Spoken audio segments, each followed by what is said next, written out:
Billy, would you be kind enough to give me some assistance with something here? That's what I'm here for. I'm at a bit of a loss here in that we are approaching one of the biggest sporting things this city has ever seen.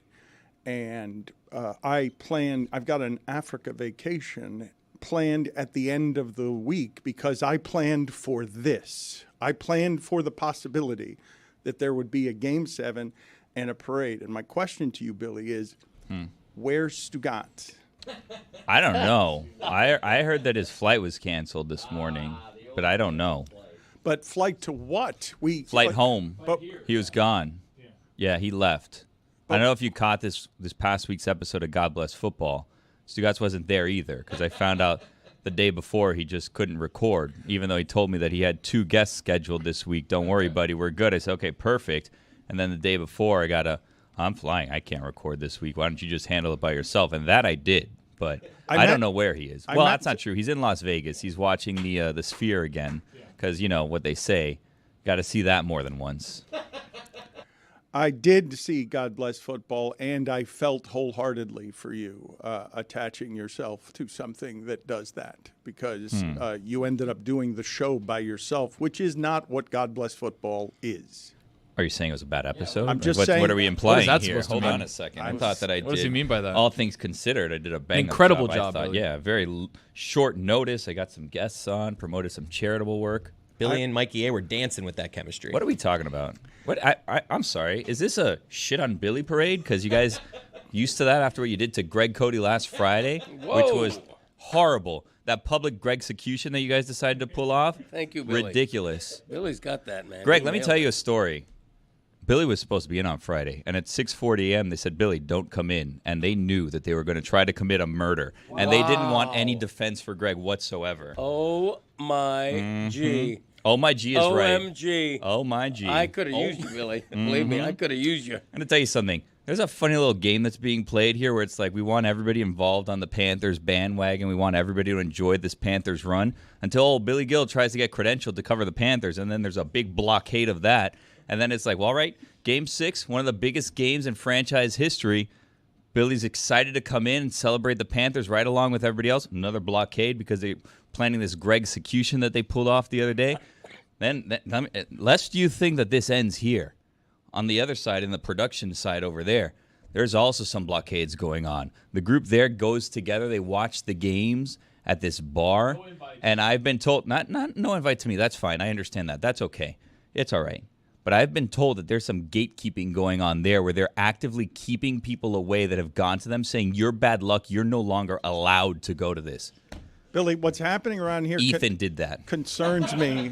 It concerns me because there are a whole bunch of people around here now being proprietary about their bandwagon. Crazy. And blaming others for their misfortunes. Poor Greg catches all these strays when, if I remember correctly, Greg wrote an article, and then the Panthers won 3 straight games, if I remember correctly. And then all of a sudden, people start breaking their routines, and the Panthers start losing, and it's all Greg Cody's fault. Yeah. How does that check out? You know, Billy, as always, is right. And Thank you, Greg. And in this case, that is my absolute defense, okay? Because I'm going to admit it right here. If I wrote what I wrote... It's a big if, first of all. If you wrote the right. If I wrote what I wrote and the Panthers got swept... If you wrote what you wrote up 3-0, I'd kill you. If you wrote it. Or that. But I write it in advance. They get a 3-0 lead. I'm not taking the credit, but they get a 3-0 lead. And then what do they do? That's magnanimous of you to not take credit. Okay, but that's important to say exactly. Because just like I didn't take credit for 3-0, I'm not going to take blame if they end up losing. I'll remind you all, Greg is a journalist. He doesn't really have a horse in this race. He's just writing things as he sees them, previewing games as he sees them. And you're trying to attach some sort of curse, some sort of fandom, really anything you can. It feels like you guys are just throwing a bunch of shit at the wall and hoping it sticks on Greg. And Greg's the wall here. Thank you. And by the way, I've had a dream that my racehorse Calmly actually was trotting around the ice during a Panthers game. How'd it go? Beautiful dream. Love but that. You're right. Other than that, I don't have a horse in this race. So the horse was able to run on ice. Yes, it Beautifully. was so cool. Yeah. It was so great. Put it on the poll, Juju, at Le Batard Show. Can a horse run on ice? It was great. This has escalated to an uncomfortable place. I need to get an update on what's going on with you and Mike Ryan. But thankfully, Stugotz, it's very disappointing that he's not here for legitimately one of the biggest games ever played. But heroic Greg Cody and his 2.5-week-old mustache are here.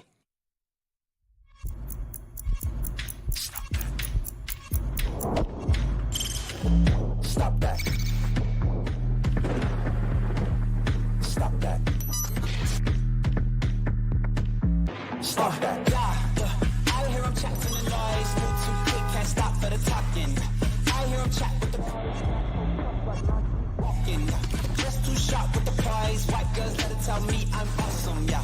Hot like fire on the pan. If you wanna touch my please use caution. Cold like 0 degrees. I'm out the cage, gotta let out the beast. Revolutionary, gotta let out the streets. Locked in a cage, I'ma let out the sheets. You came for one man, forget my peace. You take the west, I'll take on the east. I'ma put him in the cage, never let out the. I hear him chatting the noise, move too quick, can't stop for the talking. I hear him chat with the boys, not so tough, but minds keep walking, yeah. Just too sharp with the prize. White girls, let it tell me I'm awesome, yeah. Hot like fire on the pan. If you wanna touch my please use caution. Stop that. Stop that. Stop that. Probably going to be the loudest rink I've ever been in my life is what I'm expecting. I can't even express the feeling of excitement around the city right now with everybody. You know, the build up throughout this whole season and throughout the whole playoffs. It comes down to this. So I'm expecting it to be as loud as any building I've ever heard in my life.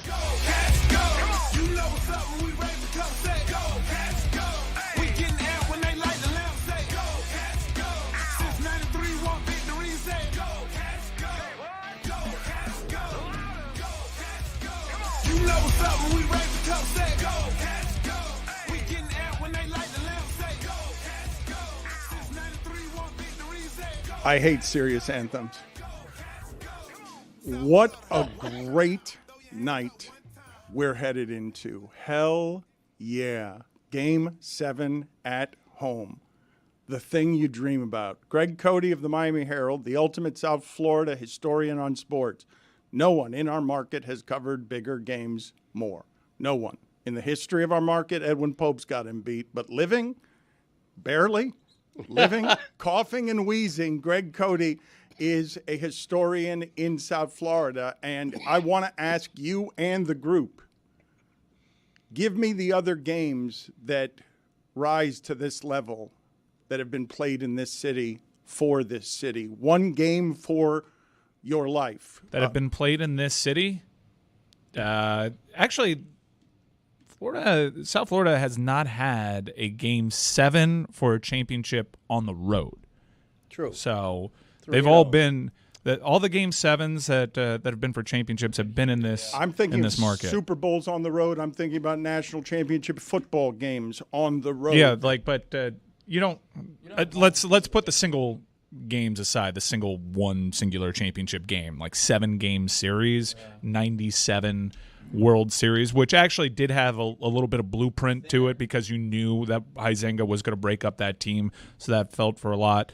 That felt like really, really big. Game 7 with the Miami Heat and Spurs was a bit of a different series because they had Game 6 and Game 7 at home, the Ray Allen shot, and the Heat had won the championship the year before, so the pressure of the blueprint wasn't on there. It was just, can you win a second straight one? Oh, but no, there was the pressure that was on that. Ultimately, the reason that this feels so giant to me is because, and this does not happen to me, I was sick all weekend. Like, I felt sick from what had happened, and that's the best feeling. I have not had that feeling in 10 years where I've got to sit with something and then I've got to wait to see if I'm going to get the medicine. When you talk about blueprint games, the Heat, those 4 years, it ended up being a fight with American at the end of it. Shake hands. Okay, push. That series that you're talking about, they could have gone 1-2 on championships, and everything would have been threatened in blueprint. This is not a blueprint game. It's the biggest hockey game in the history of South Florida, obviously. I think it's bigger than a blueprint because there aren't modern references for 3-0 being surrendered and losing the series, even though it's happened in this sport. It happened to the Boston Bruins in an Eastern Conference final in the very next year. I think they went on to win the Stanley Cup, pulling off a pretty big comeback in their own right, but it's not something that people remember. That whole NBC Sports era of the NHL after lockouts, it's not really something that is talked about. I think the pop culture reference is the Warriors blew a 3-1 lead. Yeah. What's on the line tonight for the Florida Panthers isn't just the Stanley Cup. That's on the line for both teams. One team's playing with house money. It's you either win the Stanley Cup or you become one of the biggest jokes in professional sports history. There is no in-between. I don't think that anyone's going to reference the Panthers blowing a 3-0 lead over the Golden State Warriors. What? In America? Okay. You think America loves hockey that much that they're going to say you guys are the Florida Panthers in 2024? Okay, fine. I think that, I think that blowing a 3-0 when the only time we've ever seen that in this sport is in the 1940s, I do think that it becomes like, I think it enters the conversation with 28-3, and again, that was a single game sample. I think this is remembered as one of the biggest pro sports chokes of all time. It's what people will associate the Panthers with now. It's what they become. It's what they become remembered for as a franchise. Yeah, but like in terms of pop culture reference, the Warriors and Cavs is still a bigger thing than the Panthers. But NBA is bigger than hockey, but this is 3-0. This is. Most people will go their entire lives. Many people have lived to hardy old ages and not seen the scenario that's playing itself out right now. So you either win your first title as a franchise or you become the biggest joke in the sport. No in between. If the Panthers don't go on to win this, do you start questioning, is Paul Maurice the guy to get this done? Because back-to-back Stanley Cup finals. I don't want to do this. Well, I'm just asking a question. Okay, that's good. Ask it tomorrow or Wednesday. No, tomorrow he may not have a job. Ask it when I'm in Africa. When I'm in Africa, ask it. That's a good time to ask that question. Today is not a good time to ask that question. I'm glad we have South Florida's preeminent sports historian here. I asked him 6 minutes ago what his thoughts were. I would like to hear them. I think you sold him short, by the way. I think you because of the Heat run, Edwin Pope wasn't there covering those. I think you've probably covered. You've had a long, illustrious career. I think you've covered more big games than Edwin Pope at this point. It's possible, and thank you for that. I think of a handful of the biggest, most momentous games in South Florida sports history. Would mention a couple of them. I would eliminate the Heat Game 7 at home for a championship only because they had already run twice. Okay, they were already a two-time NBA champion. I might eliminate the Marlins 97 championship, only because they were just coming out of their expansion era. They were a fifth-year club. These weren't long-suffering fans. Happy to be there. There wasn't that element. I think back to the 83, if we're going college instead of pro, in addition to pro, I think back to the 83 football championship. But in that game, they came in as the fifth-ranked team, and even beating Nebraska on a last-second play, there was no guarantee coming out of that game that they were going to be the national champion that night. That was a pleasant surprise a couple of days later. In this case, it's all or nothing, and the stakes could not be more extreme. Teams in NHL history that have had a 3-0 lead in a series are 206-4. That's more than 98%. In the final, as you all know, it's 27-1, and the lone exception, anything that happened before I was born is officially ancient history. The lone exception is 1942. So this is the most extreme final we've ever had in terms of the weight of it, the stakes of it, and for that reason, I think you can call tonight the biggest night in South Florida sports history. Wow. Okay. I will quibble. I can quibble. I don't want to quibble at the moment because Roy is out with the Panthers. And let me tell you a little bit about what Roy has been through, because this is an atrocity. Roy went from Fort Lauderdale to Houston to Denver to Edmonton for 16 hours. Then came back to Toronto to Montreal to Miami for 13 hours. then went Miami, Chicago, Calgary, drive to Edmonton for 11 hours, then Calgary, Charlotte, Miami for another 11 hours. 2, see his team outscored 13-2. When Christ. he's traveling 15,000 miles all over North America to see his team outscored 13-2. I will ask the audience this question at Le Batard Show. Does it feel like the Panthers are down 3-3 at Le Batard Show? I believe that momentum is that night's goalie. I believe you have Game 7 at home. You dream about this. It's what you want. Please, dear God, let my team play Game 7 at home, but it doesn't feel like that because, weirdly, it's not just that it's gone from 3-0 to 3-3. It's that it's the first 3 games of the series, Edmonton scored 4 goals. They haven't scored fewer than 5 goals in any game since. They're outscoring the Panthers in the last 3 games, 18-5. Like, you're so fortunate to be down 3-3 in a series where you've been outscored 18-5 in the last 3 games. You have a game for a championship, and you haven't seen your team play well. Not win a game, play well in about a week and a half. Roy Bellamy is there. He is at the Baptist Health Iceplex. He is standing outside it. It looks a bit like a car dealership. Roy, give me all the sights and sounds at The Baptist. at the Baptist Health Iceplex. Well, it's a hot day, and I'm wearing a hoodie, and I haven't gone inside yet because we were busy setting up for this shot. And right now, I am not feeling well. I am, because of all the, as you said, 15,000 miles I had to go through over the past week. And, right now, it is silent. The few fans coming in just to put on some rented skates so they can scan the other rink over there. Right now, I would just like to go inside and escape this heat. I see the enthusiasm buzzing through South Florida outside of that car dealership that you're standing in front of. Can you please tell us whether or not officially you are scared? No, I am not scared. I'm Bullshit. Angry. He's a journalist, Dan. Very Bullshit. angry. Bullshit. It's just bullshit. Why No, are you it's angry? not bullshit. You're Why are not you scared. angry? I am angry. Probably because it's tied 3-3 when we had a 3-0. I say we as if I'm part of the Panthers. When the Wow. Panthers had a 3-0 Journalist. lead.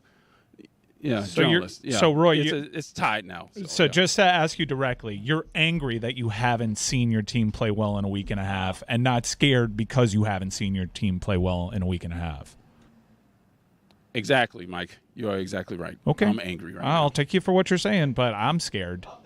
How can you not be yeah, scared? I'm pretty terrified. How you have to be that? Look, if it's not the biggest game in the history of South Florida sports, what it can be because it's here right now is the greatest fear a South Florida sports fan that has cared about that team, whatever that team is. This is the greatest fear that's been felt because the Heat had this same thing. Second. Mike, when it was the Heat, they also had everyone's going to laugh at you. If you Yeah. lose, everyone's going to laugh Yeah, at which is you. associated with this, and I think that there was just so much more hostility, and the NBA in this country, as Billy pointed out, is bigger than the NHL, and you were losing to your rival. This is a team that you've never had history with in Edmonton. The only thing that registers like what I'm feeling right now, and I'll admit it was worse back then, was Game 6 Eastern Conference Finals at Boston, where the entire blueprint was on the line, where everybody would be making fun of you is on the line. That is the only thing in the stratosphere of what I'm feeling right now because, Roy, there is so much. I haven't seen a Florida Panther pick his chin up in 3 days. Yeah. The videos surrounding this team, the people that have seen them at practice, and you compare it to what you're seeing from Edmonton, they look like they're opening up a 90s sitcom. They got coffees in hand, thighs out, skies out attitude. Can you cut the tension with a knife around that iceplex you're standing in front of? Yeah, it's about as thick as the humidity outside right now. And it's not, well, I wouldn't say it's looking good right now outside, but maybe that's a different scenario inside. All right, we'll find out shortly when you go inside and get us yet more buzz. But speaking to what it is that Mike Ryan is saying there, this is why I think that the feeling around this, if you're someone who cares, not just about sports in South Florida, but cares about this hockey team, when Mike Ryan brings up Game 6 in Boston. The reason this rises to that level to me, even though it's not, the blueprint's going to get blown apart if you lose, is because, and I cannot believe I am saying what I'm about to say, but it's parallel for both teams. The fact that nobody wants the Panthers to win this series, that's been the case throughout the series, and now after being 3-0, it's escalated to nobody thinks they will win this series.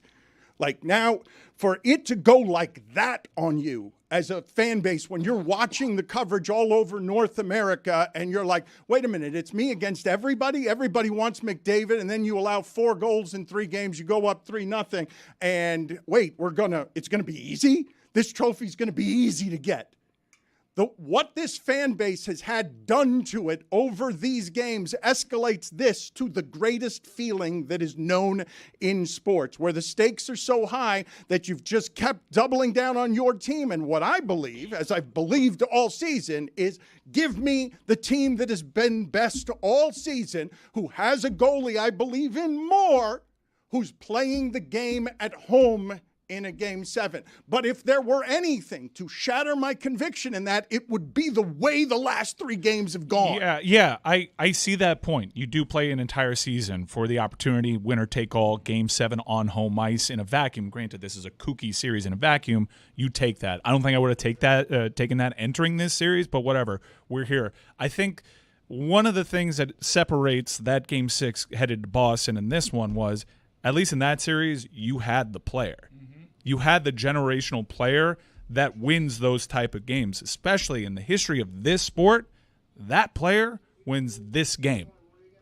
Edmonton is coming into this game in a position that you can argue a road team in a Game 7 has never felt quite like this, where we have steamrolled you for 3 games. We believe we have figured something out. We got your goalie benched in Game 4, and nobody here is scared of him after he shut out the Oilers in Game 1 and allowed 1 goal in Game 2. All that mystique is gone, and North America expects Connor McDavid to hold up everything tonight. That's what's expected. They're favorite, correct? It's a pick'em game. It's a pick'em game, which is kind of unheard of. In a like another quirk, the team that has been hosting Game 7 in the last 3 times is 0-3 in the Stanley Cup final. Again, we're in crazy single sample land right now. None of this makes sense. This series has been really odd, but you can just say that as a casual sports fan.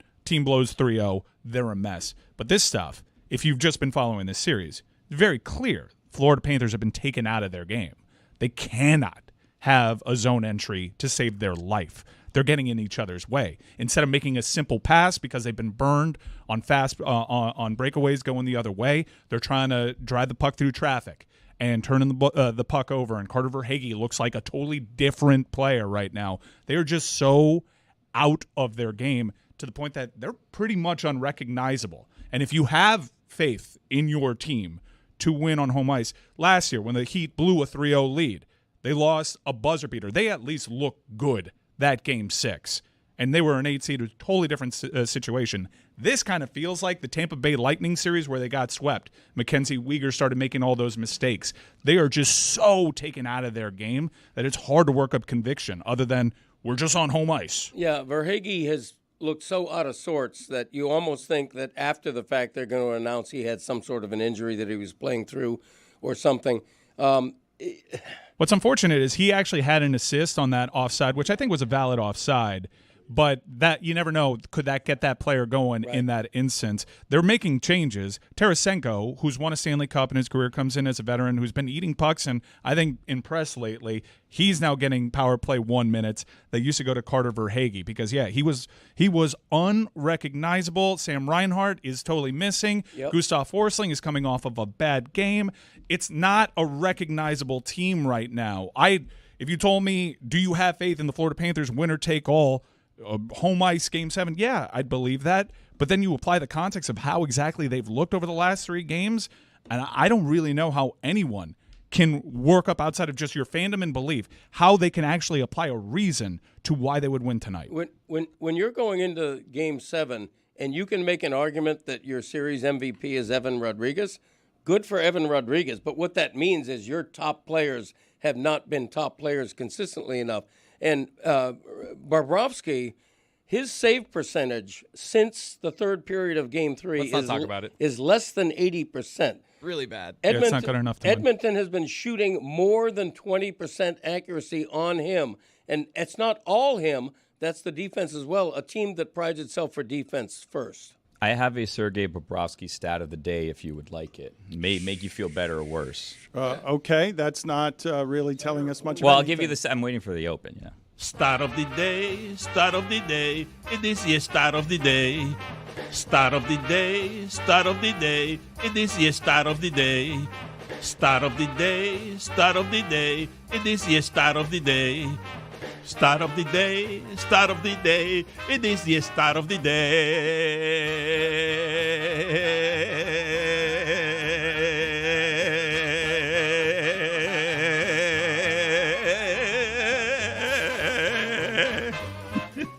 In Game 6 of the Stanley Cup Final this season, Sergei Bobrovsky allowed 3 goals. The empty net allowed 2. Makes you wonder. Paul Maurice, maybe, coaching for his job, has some strategizing to do. All right, you keep working on your stat of the day. They have We'll been- see if you do it well one day. To his Bob point, though, they have been managing. Paul Maurice has been managing Sergei Bobrovsky a little bit differently. He did not make Bobrovsky available for the media after losing Game 6. Bob had a day off yesterday. He was not at practice. All these things are kind of weird, or you can choose not to Now look seems into like it. the time to practice if you're him. Well, I think you mentioned Paul Maurice, and I don't think he's getting fired after this, but a lot's on the line too. Stop. A lot's on the line too. Well, Dan, it's a weird storyline to explore on the precipice of Game 7, but he is known as one of those all-time losers in that sport. He's been around the sport for a very long time, and he doesn't have the crowning achievement to his name. Okay, all right, just stop. He is 4-0 career in Game 7s. That's great, and he does need to find something, because Chris Knobloch on the other side has found several things, and one of the things that was winning you this series early on was your bottom 6, your depth guys being able to outmuscle their depth guys and be better. He hasn't really had to change up a lot in this series, and tactically, this seems to be the first game where he's going to start doing some things, because Knobloch has totally out-tacticianed him in the last few Greg games. Cody,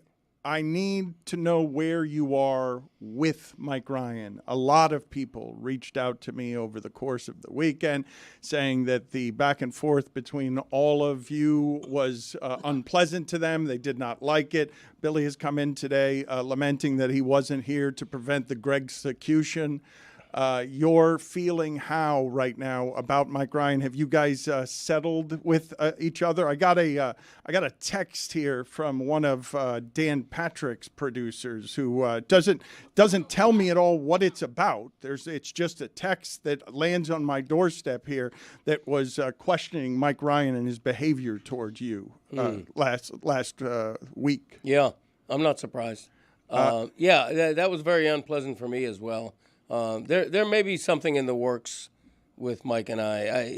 It's above my pay grade. I let other people handle stuff like that. So. What do you mean there might be something in the works? I mean, I don't want to speak out of turn. Charity boxing?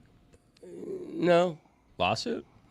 Well, I don't want to speak out of turn. Okay. You put me in an uncomfortable situation. All right. Somebody. So, Mike, I got this. This is what I got. When I go to the studio, the fandom has to go to the back burner to some level. It can be useful when a cast member is a fan of a team, but that cast member has to be in control of it, not vice versa. Mm-hmm. Just unsolicited advice from from an esteemed producer in the industry. Wow. And it doesn't even say what it's about. Cool. I just gathered what it's about. I appreciate that. We don't know that it's about Mike, to be fair. There's no information there. It could be about anything. Could be about Roy. Could be about the way you're covering I have Panthers, sincere in regret. fairness. I apologize to Greg after all it. I mean, a lot of this is performative, but I did not like how that show went for me, mainly because Dan. Yeah, Dan wanted that. He would not have stopped until he got that. I'm in control of your behavior. I'm in control of your because we've been behavior. talking about Okay. this series poorly. So does Dan apologize to you? And or to all Greg? we had was this bit, And I thought, at least with Game 6, hopefully this comes to an end and Dan can get what he wants. And once again, I'm thrust in front of a microphone doing something I really don't want to be doing just to get Dan finally there. And it's a bad look for me. Quite a I'm sacrifice Mike makes. I'm done being your pawn. A texter writes, and does anybody else think Greg only wrote that McDavid is overrated because it rhymed? What rhymed?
shortly we will go back out to the buzz around Roy at Ed Morse Sawgrass Auto Mall.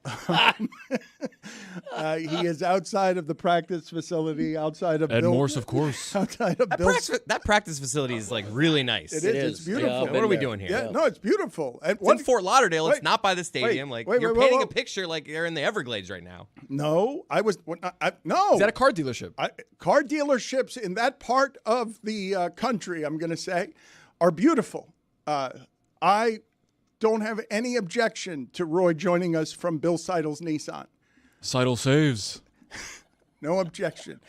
These are beautiful car dealerships. I'm happy that South Florida has a facility. That's a beautiful facility. If you saw what the Panthers used to practice in, because South Florida didn't know how to do ice and rinks, that wasn't a thing that was happening here when the Panthers were born. Where they initially practiced smelled so bad, I could still smell it in my nostrils. And I haven't been there in 27 years. Their facility smelled of so much mildew.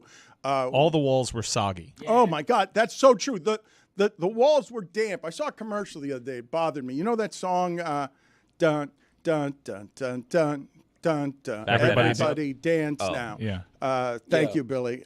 Everybody damp rid was the song, and I got offended on behalf of, is it C&C Music Factory? I got offended on behalf of whoever it is that did that song, that damp rid would come in there and soil that song. It had a smell to it. That's hockey, though. You could smell. It is. You want to smell Hockey that. That's like pads football. notoriously bad. Exactly right. But you could want still that smell Brian Scrudlin there. That may be the thing. Maybe the Panthers facilities are too nice and they don't want it enough. I mean, they did start this season in the old facility and moved in kind of midway through. Didn't Tommy after Hearn? Game 3? Didn't Tommy Hearn? Didn't Tommy he doesn't Hearn? care when you're talking, Tommy. No, He I know. just- It's okay. he's Didn't gonna- Tommy Hearn say it's hard to get up and run when you're in silk sheets? Maybe that's what the Panthers are going through right now. The Iceplex looks like Bill to the Seidel's Iceplex. Nissan, and all of a sudden it's like, wait a second. They it's should go to actually the pretty old nice here. the old facility just to re-engage that toughness. The Panthers moving closer to Fort Lauderdale with their training complex is not a totally coincidental thing. I think this is a team that envisions itself someday being situated in Fort Lauderdale. Where's the Not parade gonna? Sunrise. Where's the parade gonna be? Edmonton. Let's everyone stop. I have a question about the parade. So, should the Oilers win today, right? And That's what you're rooting for. No, right? that's not true. He says That's with a big false. grin He's on a his Panthers face. fan, Falsehoods. Dan. I am. Billy? I'd argue I've already won, right? Because either my home team wins and I get to celebrate a championship, or hilarity ensues. But I will say this, and this is actually a planning question that we should have now, because we got to get the wheels moving on this, and apparently it takes 6 days to get to Edmonton. So Roy hosts the hockey show, not the Panthers show. Exactly right. So should Edmonton win? Should Roy go cover the parade? Because it is a historic It's the hockey show. It's a historic and historic achievement, Yeah, right? as a journalist, he Connor should. McDavid wins his first cup, and this is what solidifies him in some hockey writers' minds as the greatest of this generation. Some are saying he's not without this Stanley Cup win. Zagacki. And if he gets it won, I feel like we as a fan base should be blessed to see this crowning achievement here in South Florida. Greg, 'Cause you anyone would love you to. should cover it and Oh, have I like that. have your own float. Like, Oh, you I should- like that. You should have the McDavid is over. Wait, we're having something here. Oh. What's happening back there? Mike, what just walked in. happened? Someone Who just walked in and handed Mike a manila folder.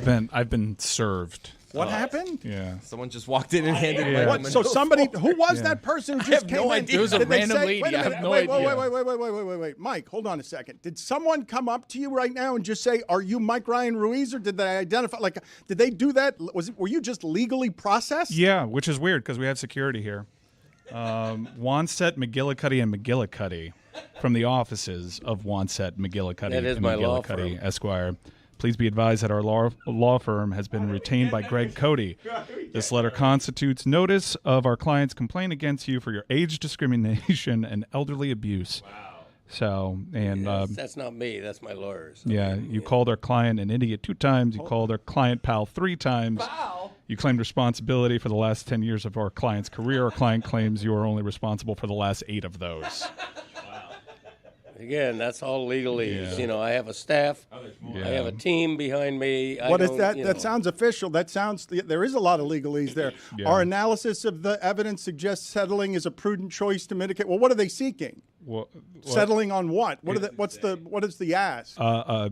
Wow, it's almost as if you have so much information about this. I'm asking questions because I don't have enough information. Yeah, they're Our graphics looking department for has never been damages on in anything excess quicker. of $1.2 million. $1.2 million. Yeah, sincerely, McGillicuddy.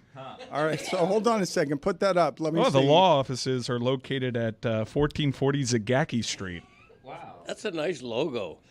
I will email you back at hello@reallyGreatSite.com. No, hold on a second. Put that back up there so that I can read it because this seems authentic, and I can't believe Greg Cody has gone to these lengths. Let me keep So reading. we scanned the document. Let me keep reading. Let me see the bottom of that, please. I want to see what $1.2 million. TV's all over this today. Our analysis of the evidence suggests settling is a prudent choice to mitigate risk and cost. My client has attempted all weekend to resolve this matter with you on several occasions. Did to we no hire avail. an extra?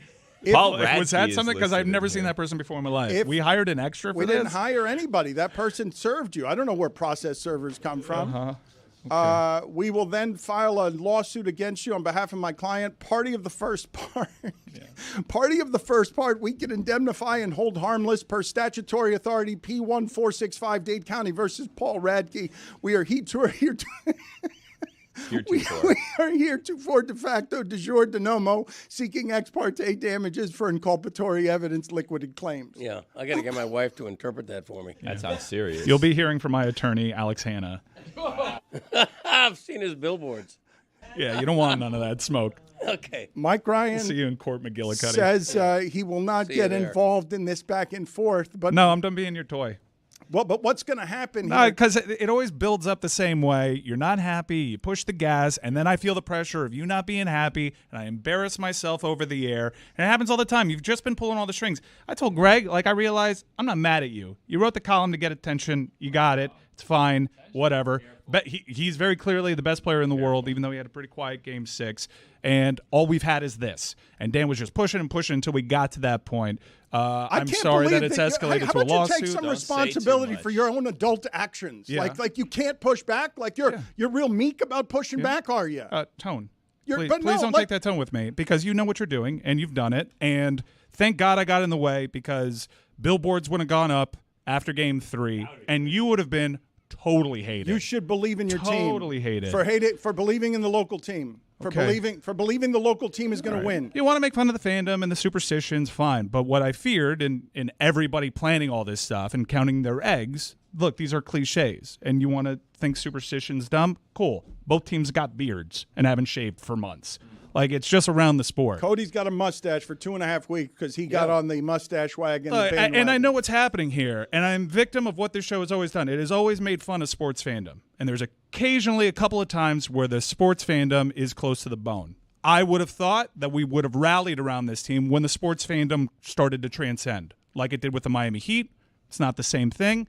Dan cared a little bit differently. I'm not going to say more. Okay, no, you cared mean- differently. well, I don't see- and we are I- not I- heroes to I- this no, market. We are I not cannot- championing this market. We are embarrassing this market. I cannot disabuse you of this notion that you care more than everybody and that you shame everyone else for No, not I didn't say caring the way more. I didn't that say you more. do.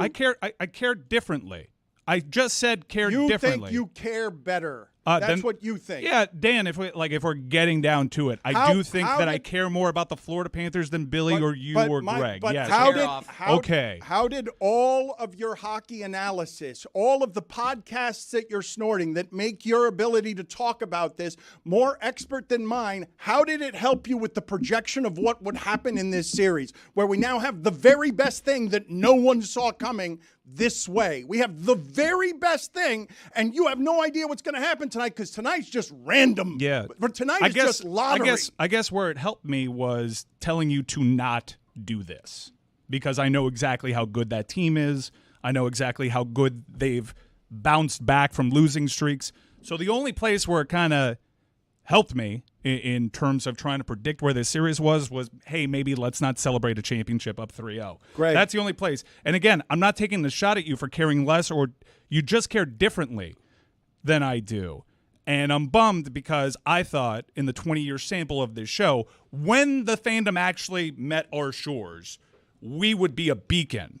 And we haven't been. We're here now, Mike. You're not a beacon. We're here. Okay. Greg Cody's a beacon. I just I am got a beacon. served with a lawsuit by Greg- Wanset McGillicuddy and That's right. McGillicuddy. I'm a That's right. beacon. We are not talking to the newsmakers. We are not actually adding anything to this. The only thing we're adding is a bit of a circus. And I'm not thrilled about it, but whatever. I've made my bed. I might as well sleep in it. When the lady came in to serve Mike with these papers from McGillicuddy, I almost sprung into action because I didn't know what was going on. She What was does that walking mean? in. What were you going to do? I You're was gonna going to hit try a and woman? protect Mike. No, I was going to. No, where he you put like going with that. when- That's crazy. I don't know what happened there. When you take like a sharp break in your car and your natural instinct is to like protect the passenger. I saw her coming to Mike. Are you Mike that. Ruiz? And I was thought she like, was going to whoa. do makeup or something like lady. Or Yeah, so Mike Ryan's been served by Greg Cody and by the offices of Wanstead, McGillicuddy, and McGillicuddy. Right. In fairness, Wanstead is the senior partner, so refer eponymously to the firm as Wanstead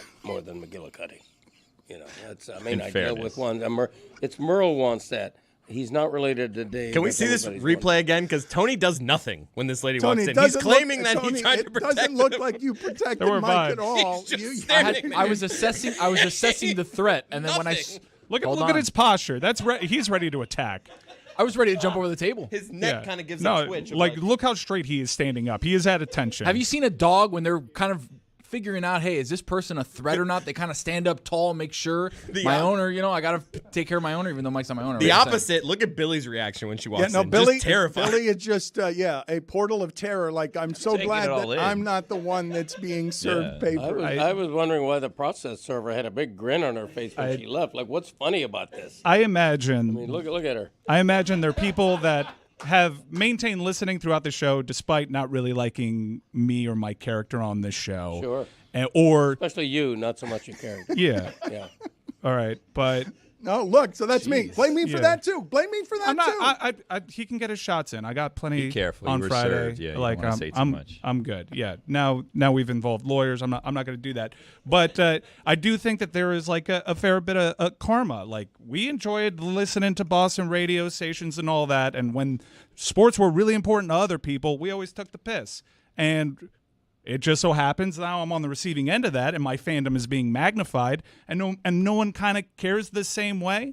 So the show's Mike, actually just going to remain being the show. Ratchet up the stakes to the highest possible place. Where fandom is, Ratchet usually up a the point of stakes. mockery. Believe in your team. Game 7 at home. Don't tell me how to fan.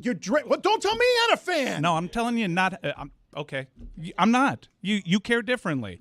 I can take exception to it, and we've made this series about something that is silly in the grand scheme of things. We have made this series about a number of different things. I'm glad that you get to decide what's silly for all of us. We've been talking. I can't only get to control decide- how PK Subban decides to dress when he comes on with us. It's his choice as to whether or not he wears a bathrobe or not. Fair enough. We just disagree. I get to decide what's silly for me, and I think whether it be on the mic or non-bit, in private communications, emails, what have you, I haven't been feeling it because I'm connected. I'm a fan. I care deeply, And the show always goes Mike, funny. and I want to ratchet up the stakes to where they presently are, where the energy around this show today is unlike any that we've ever done the show in, because you can careen desperately from, and no matter how you care or where you care from, okay? Do you think you're failing?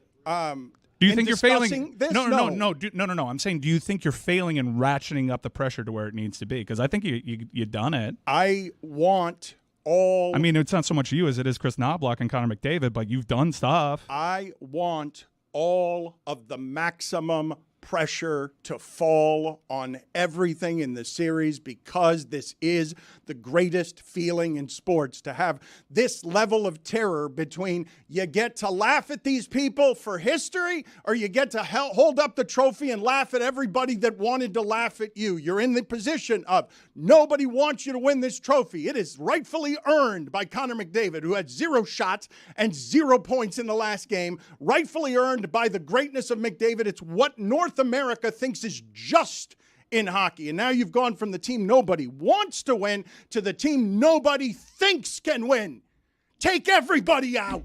Maximum pressure. Fight everybody. And they're going to laugh at you if you lose. Please score first. That's the risk. Please go up 4-0. And I'll still be scared because they score a lot. If we go down 1-0 in this game tonight, I don't know what I'm gonna have to do. Roy I might leave. I'm gonna have to go into my holster. It would feel so over. What's in your holster? My What does bag that of mean? tricks. Be very careful. First goal It kind of First goal? That's where it's been the last 3 games, in that if you surrender the first goal, it totally takes you out of your game and you just make more mistakes. They have to score. And on top of that, they've been very efficient with their quality chances. You know that you're not going to generate any. It kind of feels like first goal win scenario. Guys, they're the best third-period team in the league. All season they've been playing. We don't care if we get down in the first 2 periods, and you're at first goal? I'm broken, Dan. Yeah, I think that would be the takeaway from the last few games is first goal generally wins in this one. So, yeah, and seeing what's gone wrong and how it's just totally avalanched, they can't play their game if they're chasing. Yeah. So I would say there's a lot in that first goal. What's in your bag? I can get up and go watch like I did when Alex Gonzalez hit that home run for the Marlins. Like if we're not scoring, I leave my seat, I go up and I watch from like the concession area. That's 1. I could just leave. That's 2. That's if we go down like I have to do it, okay? If we're down by 3, what are my options at that point? You're going to leave? Hold on a second. Weirdo. Can I? Yeah, thank you. I am exactly right. That's ridiculous. It worked for Alex Gonzalez. It did. You won that game. You're welcome. I have a question for you guys, since Chris is going to go to this game and then leave the game or just hang out in the concourse for some reason. I said it's in my holster. What's your price? Ooh. Because we played this the other day, and you guys have said this might be the biggest game in South Florida Tickets sports are history. all over $2,000 What's your right? price, Chris Cody? $10,000 for both my tickets. Really? Well, where are they? What section? What seats? Really good seats He's got behind good seats. where the Panthers scored twice. Lower level, 7th row. Shoot twice side, Yeah. I'm pretty sure those are going for. What are those going for right now, Tony? Look it up. I've looked on Game Time. Section It's- 128. I'm too rich for my blood. I'm priced out. Really? Yeah.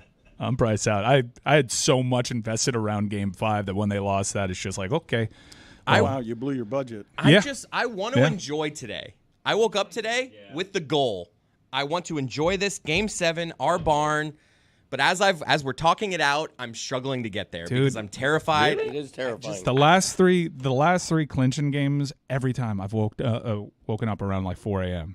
and it's just the first thing I think about.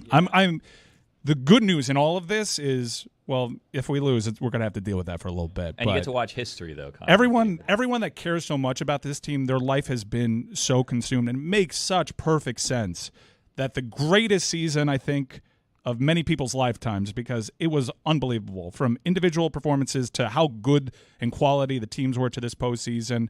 It makes sense that you get rewarded with a Game 7, with the game's greatest player on the road, having come back from a 3-0 deficit against a team that went through an unreal path to get to it, that's back for the 2nd straight year. This is the stuff that books are written about. And Paul Maurice has been so good with quotes along the entire way, Greg. If you want to get pacified by anything, he's like, when you're in your backyard or your frozen pond and you're dreaming about these moments, no one ever dreams about a game-winning goal in Game 4. Right. It's always about Game 7. Can I make a proposition to you, Chris? Yeah. A business decision on your behalf? So in your section, tickets are going for $2,100 right now. But Billy, that's row 19 though. He's row 7, so we got to do some math on So this. let's say you sell your tickets for $2,500 each. Like you could get in for $841 in the upper deck. Like you could sell your 2 tickets and get in and still be at the game if that's what you want, and make a nice profit today. I could, but a lot of Panther fans are indeed selling the tickets, and they're being shamed by others for selling the tickets, for allowing anybody in Edmonton to get those seats. And there's a lot of Edmonton folks that probably went on the Game Time app. Download the Game Time app now. I see Billy on Game Time right now. That's how he was able to rattle off those prices. Yeah. If he clicked individual seats, he could see exactly what his view would be like from there. Make sure you have that all-in pricing tab clicked on so there are no surprises at checkout. Create an account. Use code DAN for $20 off your first purchase. If you've got your first purchase today, it's a good time to use that promo code DAN. Oh, you could hear the weekend in my throat. Terms apply. Last-minute tickets, lowest price guarantee. That is Game Time. There are a number of reasons that obviously we thunder like a million buffalo toward a mushroom cloud of a sporting event in South Florida. The way you guys are talking feels a little bit defeated. It's well beyond scared. I would make the argument to anyone listening around the good things in sports that cowardice is not the absence of fear. It's the ability to overcome that fear. The fact that cowardice is overcoming that fear? I'm sorry, courage. My All bad. right, yeah. My bad. Freudian slip. My bad. Yeah. Yes. Well, because I'm not feeling courage right now. You nailed it. Like I don't really believe I have hope, but I don't believe I got to see my team play well to believe. I haven't seen them play well outside of maybe a second and third period in Game 5 where you can maybe have some home. I don't really see the path. I would say that I would have faith in my team, but the team that I've seen over the last 3 games is unrecognizable, Greg. But that's one of the fascinating dynamics of tonight, is that for the first time in the whole lengthy postseason, the Florida Panthers are doubted, and they are underdogs because when it's even in Game 7 and you're the home team, you're the underdog. Yeah, It's our first elimination game. Right. It's what's called a pick'em game. Yeah. If you look at the lines right now on DraftKings Sportsbook, you'll find them at both Right. -110. Books are happy because they're getting the action that they want, and they're going to collect on the handle. Right. I always root for the best story, and therefore I envision the Florida Panthers winning. That is tonight. not the best story. It is for my market. ridiculous. It is where I live. You're such Not the best story. It is where I live. It's not the best story. It Greg. is the best Greg, story. Where he lives, Dan. Okay. Only in your house. Gretzky of this generation coming down from 3-0. Like I'm admitting, like that's a better story for the league. Okay, Canada's used to this. They haven't won. Canada's gone 31 years. They're used to this. Used to not winning. It's nothing Yeah. new for the them. Panthers have also gone this time without Connor winning. McDavid, which is why it's a better story. Edmonton's won 5 cups. Florida's won nothing. This is a better story, Florida winning. Connor McDavid is used to not winning a cup. Correct. Okay? Continue, please. Craig. All The the Florida greats. Panthers winning is the best Craig, story no. in the NHL. What was best for- I didn't say it was the most popular story. When Sidney Crosby went up against the Detroit Red Wings in his Game 7 that he won on the road, I know he wasn't able to finish that game, but his first crack at it, Game 7 Stanley Cup Final, best player won. The guy that was tabbed to be a generational player came through, and now you have a dude that wrote that dude a letter when he was 5 years old on how to deal with being a prodigy in the very same position. I think that you have this. The ratings are going to be a bonanza tonight. Connor McDavid becomes an actual recognizable star, no matter the result tonight. But if he transcends and does it and does something that no one in the history of that sport can say that they've done, that's alive. Yeah, do we believe a 5-year-old actually wrote a letter? I Because don't. I don't. Exactly. Does the math right. add up on that? How does Sidney can Crosby barely cover versus the McDavid? sidelines. So the podcast, the 5-year-old. Jeff Merrick show, when they had this story, said Sidney Crosby was 15 when Connor McDavid wrote him a letter at That's 5 years weird. old. Mom, could I have some stationery? I feel like penning a letter. How Like to about you write go into you finish kindergarten first, then we're going to give you a pen. Zagak. Thank Why are you you. tracking down a 15-year-old's address? That's weird as hell. It's ridiculous. I look, in Greg's defense, I would say this. Should Connor McDavid win today, the NHL loses that storyline because he's won his cup. It's Right. like the Triple Crown. We've talked about the Triple Crown for years. As soon as a horse won the Triple Crown, we stopped really paying attention to all of the Triple Crown Great races. analogy. Exactly right. Doesn't matter. Once we lose this storyline, what are we going to do? Is he going to win another one? Who cares? He did it already. And let me make this clear. When I say that the Florida Panthers winning is the best story, I am speaking 100% parochially. It's me maximum. It is it's me maximum. I am It's- speaking from my perspective. Yes, yes. Granted, the Panthers winning is also the best story for me personally, but for the Panthers, it's also big. Don't get me wrong; it's not just about me. Big night for the Panthers. Really, as well. not just Yeah, you. right. Me maximum. You are saying Big that night. the best story is the Panthers Yes. winning. Nobody listening to that thinks that. Who For the isn't- first time, and they're listening at the Sawgrass Mills food court, and they're up and cheering right Not now, open yet. watching it on Not TV. open. But if it Opens were, in 6 minutes. Just, okay. Can I asked this question sincerely, having seen the million people that showed up in Boston for the parade. I don't know how many people live in Edmonton. I imagine every single one of them will be in the street if Edmonton hosts a parade. What's our parade going to look like compared to Edmonton's parade? I asked the question seriously, because I believe every single person, I believe it would be a national holiday in Edmonton. I believe schools will be closed and no one has to go anywhere but to the parade in Edmonton, I would assume. That's not what it'll be here. You're planning parades now, are you? I'm saying both parades. Both sides have to have done some planning already. Yeah, no, they have. Somebody's done some planning. You going to blame that on me too?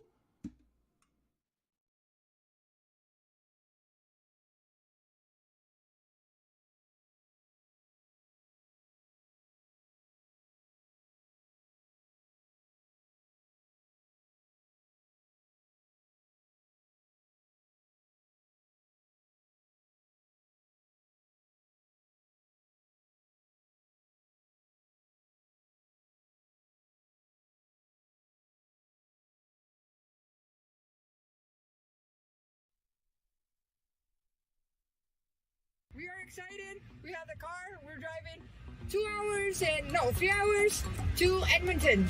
Why are you driving and doing this? This is Game 6 of the Stanley Cup Final. The Panthers are leading 3-2. David and I are here at Panthers Morning Skate. Currently, the Panthers are going through rushes. David, what do you see? I see a lot of pucks, a lot of hockey players. Some guys are hitting the net, some guys are not. It's a morning skate.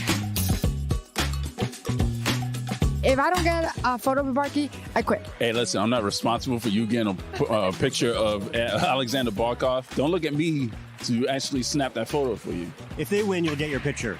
So we're going to do a little MTV Cribs Canadian Hockey Arena version, and we're going to walk to the press box, and we're going to see what Rogers Place has to offer on the way. So come on, Rose, let's go. I have to walk. This is the glass where Roy would smash Connor McDavid into it if we were having a hockey practice right now. So, Rose, see that right there is where the media press conferences happen. Do you feel from a coaching perspective that you need to treat this game like a Game 7? I don't feel that. I don't feel that I will bring the idea into the room that we need to play 2 games tonight. That kind of weight to the game. Dimitri, what are you looking to improve here on Game 6? I think our start. Just got to have a better start.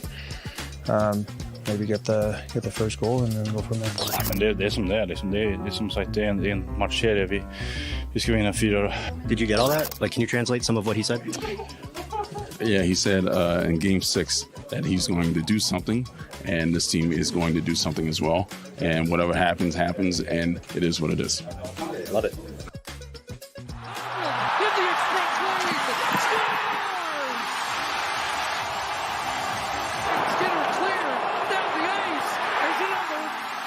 Well, Carter, what's the mood in here like after the game? It's tough, obviously, tough one to take. I mean, yeah, it's always obviously tough. We know we can get better, and we need to get better. So that's on our mind right now. So we are going back to Sunrise for a Game 7, and what could possibly be either the first Stanley Cup in franchise history for the Panthers or the biggest comeback in sports history. To go up 3-0 the way they did, and to drop the last 3 the way they did, I don't know what to think heading into Game 7. It could just be a whole lot of build-up from maybe the best moment in franchise history, and it'll seem so cool if that's the case. And if not, I will put my head into the glass. All right, let's do this one more time at the house. I'm Roy Bellamy. That's David Druck of the Hockey News. This is The Hockey Show. We are leaving Edmonton. Goodbye, Edmonton.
I was one of those kids for sure that played by himself wherever outdoors or literally anything and thinking about like this is game 7 Stanley Cup playoffs, maybe even like overtime, thinking about those moments. So yeah, I've had many of those memories, and now it's becoming true, and tomorrow for sure exciting, the most exciting time to be a hockey player.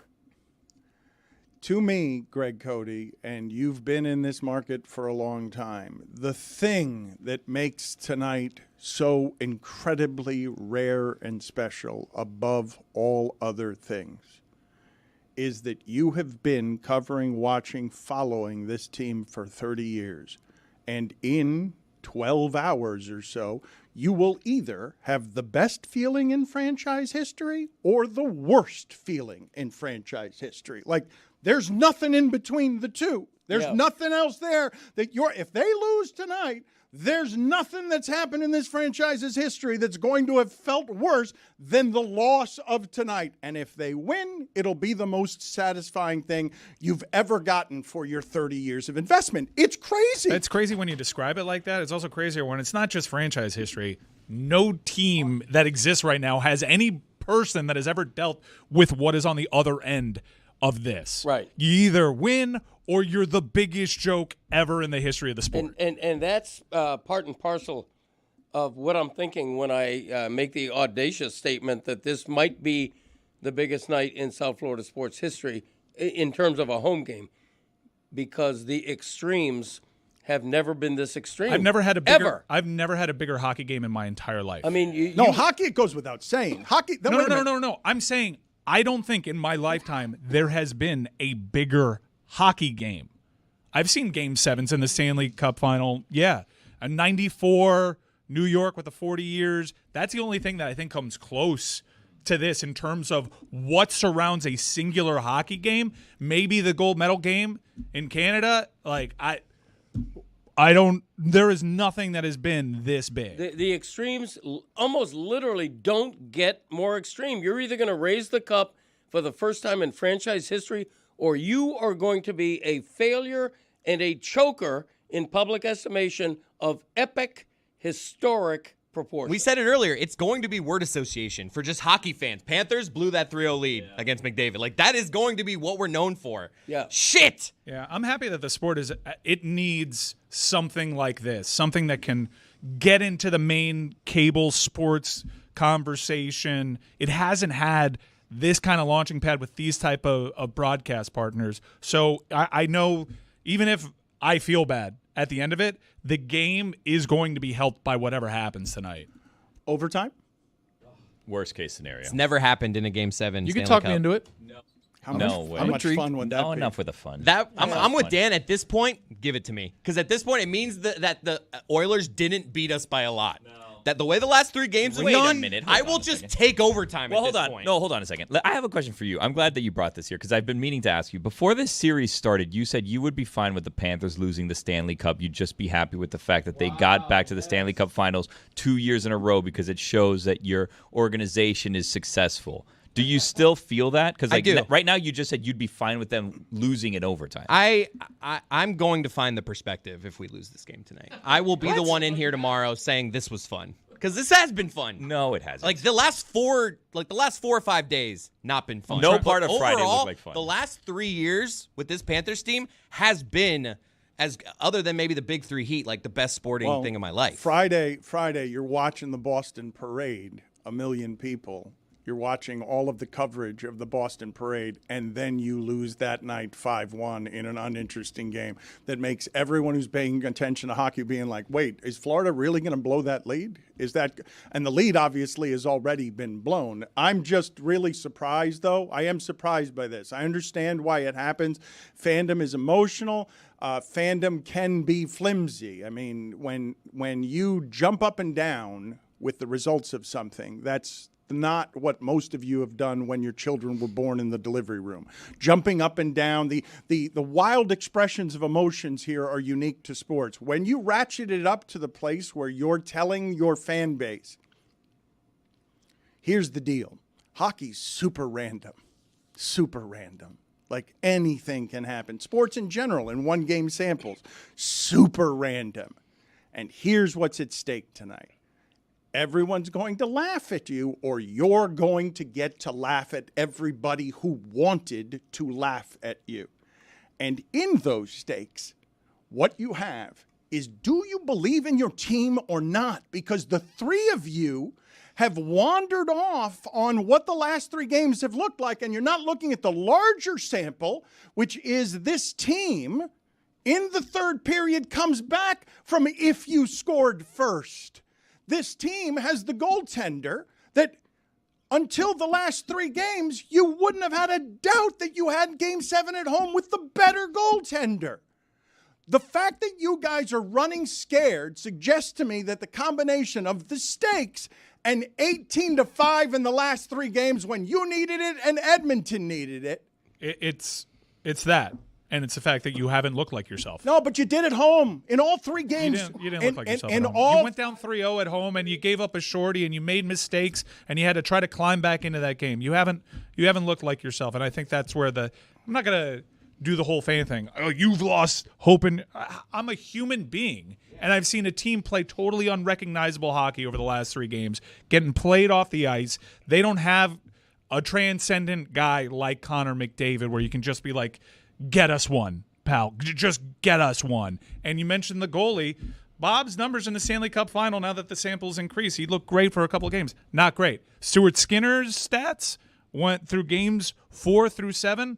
Unbelievable. He hasn't lost in the playoffs. He's impossible to eliminate so far. When he's facing that, he always shows up. So Bob, it's weird vibes around Bob right now. He's not practicing for a reason. Well, you it's saying weird. Not practicing and told him to go home and like he's hiding somewhere. Yeah, like don't have him face media. Like, it's very strange around goalies in this sport. They gave him the day off. Let's not overstate it. Okay. They were just like, they've go tucked home, him away take a somewhere. day. They don't want him to be seen by the public or to see anybody. Yeah. They've just tucked him away. I haven't lost hope in my team. Rah, rah, go Cats, go. I'll be there, and if they go up 1-0, I'll be like, yeah, okay, we got this. But, dude, I don't think that they're going to win tonight. What? I don't think that they're going to win. And watching the last, Why? because it kind of feels when you're watching on a television screen, that team figured that team out, and it feels so much like that Tampa Bay sweep. It really does, where you're just unrecognizable to the eye. You're breaking all your habits. You're desperate. You're trying to find your way. That momentum is a thing, I guess. Uncle Mo. I guess it's a thing. I don't know what's happening right now, but I don't think they're winning. What are we doing down here, by the way? Like, what are the Panthers and us? I say we because I'm a Panther fan. What are we doing for Game 7? Like, who's singing the anthem? Who's banging the drum? Marv Levy. What? Well, I would assume like somebody older. Yeah, we get somebody older and maybe more associated with failure. Dick Van Dyke. Who do we do? I feel like Messi has to do it, right? It's Messi's birthday. Messi's at Copa America. Yeah, but that game's tomorrow. You can fly from Miami to New York every 5 minutes. You can get on a bus, train, whatever Taylor did. He got there in a day. He'll make it to that game. You bring out Messi. Messi right now is on what? The hottest team in MLS? Like, they're killing it right now. We're not paying enough attention to them. I've been talking about that. He's not gonna... Billy, the name that's Well, did you commit to Miami or not? Like, enough of this wishy-washy shit with Messi. I'm so tired of it. One day he's on this team, another day he's on that team. Like, commit or don't commit. Shit or get off the pot, Messi. Like, this city needs you right now. Come bang the drum. What are we going to do? We're going to go to the old, we'll bring in Dwayne Wade to do it. The guy's a Jazz, okay? Like, enough of him. He's a Jazz. He was a Cav. He was a Bull. Enough. If Dwayne Wade's banging that drum, I'm telling you right now, turn off the TV immediately. What? No point in even watching it. And if Ariana Grande's not singing the national anthem, we have problems. I'm tired of seeing her and SpongeBob up in the booth, gallivanting around, watching the Panthers. They love it so much. They're such big fans. How about you do your part? You get down here and you sing this nation's anthem, and you make that Canadian dude who sings 4 words and gets paid for a full song every single game. I don't think he's getting paid. You put him to shame. You say, you know what? This is the best goddamn anthem on this planet, and I am going to belt it out for free. That's what Ariana needs to be doing, not cheering up there in the booth with her boyfriend. Who's banging the drum? I am curious who Messi. Like, because it's not going to be Messi. He's not in town. He should be. Wade is the person that the internet is kind of saying would be cool. Who else? Like, what's the next Greg best? Cody. I would want Brooks Koepka because God. he's day in and day out there. Like he's a true fan. But so they used him like early in the playoffs last year. They just tried to I would golf use or it him. didn't work out have, that well. Have him wear the Ekblad jersey again. Greg Cody said to me, muttering during the break, out of nowhere, he's like, you better hope that I don't get harmed by anyone after the game tonight if they lose. That would be a liability We know he's issue litigious for you. Well, it's plainly because of this show that some on the fringe, the lunatic fringe, might actually hold me at fault if the Panthers blow this 3-0 lead. Dan, and are you going to lose. tell him to be accountable for his own actions too? I would like the adults around here to stop fearing jinxes and fans beating them up and the superstition of fandom and rise up and not think your team's going to lose over there and think you're going to get beat up over here. I understand you think it's all very silly. And I think it's great how silly it is. Yeah. I think But it's here, wonderful. I'll tell you, hold on. Let me just do this so that you understand it, because you say I care differently. I have talked before about how it is that the last 3 years have been unbearably hard. To have something that feels good and takes me away out of that, because I felt a little sick this weekend because everyone's going to laugh at you. I felt a little sick this weekend, and I'm like, God, I'm 55. Why the bleep would I care this way that I don't feel good when I've got an otherwise charmed existence because I care about this stupid thing this way? That's what funds everything we're doing around here, that people care like that. Yeah, I would say this is not a situation which would make me less superstitious. You actively trying to put up billboards and people planning a parade when we're up 3-0 and then blowing a 3-0 lead is not going to make me feel less superstition. I guess where I'm at is people are going to laugh at us regardless. I just feel like we've given them more to laugh at. What good is your superstition if you already feel you're going to lose tonight and none of your superstition can rise up and you can't put any magic dust anywhere by wearing Reinhardt's jersey? Well, Dan, I've got a couple superstition levers to pull. Whoa, really? Okay. He didn't wear What's in your Reinhardt. bag? He didn't wear the Reinhardt jersey, by the way, because laundry didn't get done. Mm-hmm. Huh. So that was what happened. So the Reinhardt jersey was due. He didn't wear it. What did you end up? in the holster. I got a couple levers I'm going to pull. Why have you been holding out? I'm not going to be out here like playing all my cards publicly because that takes away all the powerful juju. But why wouldn't you play your cards earlier on? Why are we waiting? No, because you need to save. You got to have some aces up your sleeve because the job's not done. Think I've gone out to the concession stand? No, I'm saving that for Game 7. Cody is in a turbulent place, guys. Over the weekend, this is something that happened. It's an actual back and forth exchange I had with Greg Cody. Greg Cody was doing one of his petulant storm around. He emailed me, enough is enough, and started vetoing all sorts of ideas. One of the ideas he vetoed is this photo of him in New Orleans that was dressed and Glad you vetoed that. Well, he did. He vetoed it. He said, this photo, he said. Why are you saying that's me?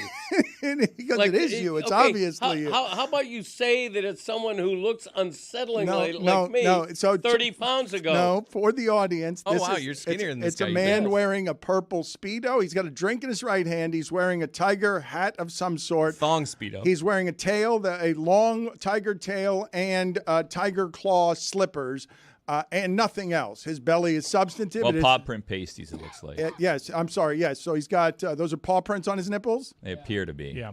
Greg Cody Like said, EVE. enough is enough. I will not allow you to run that photo. But then, because I wrote Greg Cody's foreword to a book that he's publishing, For the love of God, and he read that foreword and was moved by it, he then allowed me to run the photo after enough is enough of him in New Orleans drinking too much during Mardi Gras. Okay, I allowed you to run it to make fun of it, not thinking that you would say that it's me when it isn't me. It's obviously you. It's you, Greg. It's obviously you. Oh, The same way it was Belichick walking out of that Ring doorbell. Well, that man doesn't have a luscious mustache, so I'm not sure if it's Greg. Do you know when the last time I was shirtless in public? Right then. I'm watching No. it. We have video proof of I it. wear a shirt in the shower. I am never seen without a shirt. You're never nude? Well, occasionally, but normally in the privacy of my own home.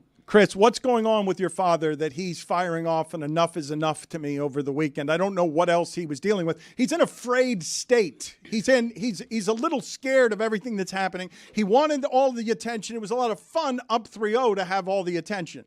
Less fun at 3-3. He was going to not come in today and tomorrow over this photo. I'm going to take credit for this. I had to call him and be like, Dad, objectively funny. Stop it. Okay. It's not you. No one actually thinks it's you. Well, he keeps saying it's me. It's obviously See? him. He keeps saying it's me. That's what's annoying me.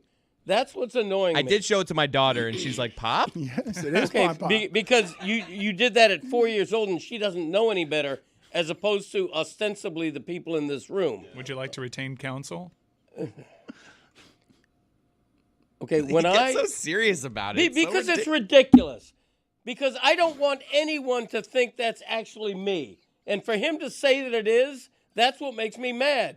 I agreed to let you use that ridiculous photo to make fun of the photo, but to actually say that it's me is absurd. It's an insult to me. It's embarrassing. You're a Miller Lite drinker. You'd never have a drink like that. It's fucking embarrassing to me. Okay, all right. But that forward. I wrote such a lovely photo. It was beautiful. And there's another photo that I don't want used. Why are you... Wait a minute. Don't do that. That's an invasion of my privacy. Wait a minute. Don't do that. That's not... That's an invasion of my privacy. You're taking that in the hospital room right after major surgery. I'm not laughing What is this about fucking that. show I'm not doing? I'm not laughing at that part. Okay, that photo should never be shown again. That's and if correct. you're going to show the photo of the guy in New That was Orleans, correct. at least don't say that it's me That is when it totally isn't correct. me. Is that you in the That's hospital correct. bed? Yes. Let's back off. Let's back off. Okay, everyone. And this is what I mean when I say enough is enough. Okay, I get the show. I'm playing along with all of this, but there is a line to overstep. Don't show me in a hospital room, Agreed. and don't claim that that's me when when everybody knows it's me until you start saying it's me. I agree less with that part, but the first part I absolutely agree with. That was an error. That was a mistake. Then why are you doing it? No. Because I texted Juju over the weekend. That was a mistake. And I said, don't show that. That was a mistake. So why is the show showing it then? Because that's our social media department, and then our video department, the messages didn't... That was an error. A very poorly timed error. I also rage texted Juju over the weekend. Everyone is really in a frayed state. Yeah, you're doing this to I us, can't pal. wait till tonight. It's not me. It's sports. Okay. I mean, showing it to your granddaughter is another thing. At 4 years old, Connor McDavid was writing letters to Sidney Crosby. It's a very impressionable age. Greg, that was a mistake. It was an error. I know you're not going to believe it. You're going to think that I'm fooling around. Me and Juju were privy to your complaints this weekend about that photo. No one else was privy to that. And that's why that just happened with truly terrible timing. But you did just remind me where the enough is enough came from. Right. And that is where the enough is enough came And from. maybe So I am sorry. Okay, but maybe those who were privy to our exchange and my feeling about that photo should have alerted people here who otherwise might have shown the and photo. if I have a complaint about Meadowlark Media that is profound and enduring for 3 years, it's how poorly everyone communicates around here. Yes, you are correct. It was an error on our part, what just happened, with unspeakably funny but bad timing, that it would appear as you were genuinely... Because that's a roll of things we had. We didn't put up that hospital was thing. Terrible. It just happened to was go terrible timing, as he is incensed with rage over something that would have been funny right until we crossed the line, which is clearly that's him in New Orleans. The LSU photo is staying up because that's objectively funny. Looks like you, Greg. The thing that's funny about that photo is it absolutely looks like you. You cannot body dispute shape. It does look like that. me. It looks like you. I am not that fat. I will go on a scale with that guy any day of the week. I love that. It could be plausibly argued that is you in a court of law. That can absolutely work in a court of law. That's not a court of law. No, it's not a court of law. But if I put that photograph in front of a jury of our peers, 12 of them more would say that is you than would say it's not you. They would convict you. Witnesses would say that is you if that was running away from a crime. The crazy thing is we very well may find out, because I feel like we're going to see the process server again at some point. I'm not saying it doesn't look like me. I'm saying it's ridiculous to say it's me. And by the way, correct. By the way, I'm in a great mood. No, I am. Greg's right. I am in a great mood. I am the only one in this room who genuinely believes that the Panthers are going to win the game. I'm actually, Dan's in your room, and he's also saying I'm right with you. I totally believe. You said you're the only one in the room. I looked at all those game logs, and I looked at all of that stuff this year that has played out the way this is played out, which is when those first 3 games go the way they do and Edmonton gets held to 4 goals, what happens in their game logs after that is explosion after explosion, game after game. But what I saw in the last time the Panthers were here and they lost the game, I don't forget that they were pelting Edmonton's net with everything that had been figured out. That game at the end was Edmonton skating backwards saying, please don't end our season because the Panthers were at home. And I'm not saying you're not scared. I'm saying I can't wait till that third period tonight. And if they're down, I don't care that they're down because they've worn down everybody all year on that and they're at home. Am I scared of McDavid? Of course I am. Am I scared of Draisaitl? Of course I am. They're worthy champions too. But this is the first time with this Panther team before it started, before the playoffs started, and I saw all those 100-point teams that I said to you, this is a championship-worthy hockey team. And it is. You guys have been shook by the last 3 games. Do not blame you. Understand. But that's what a desperate champion looks like. Let's go, Florida. Are you one?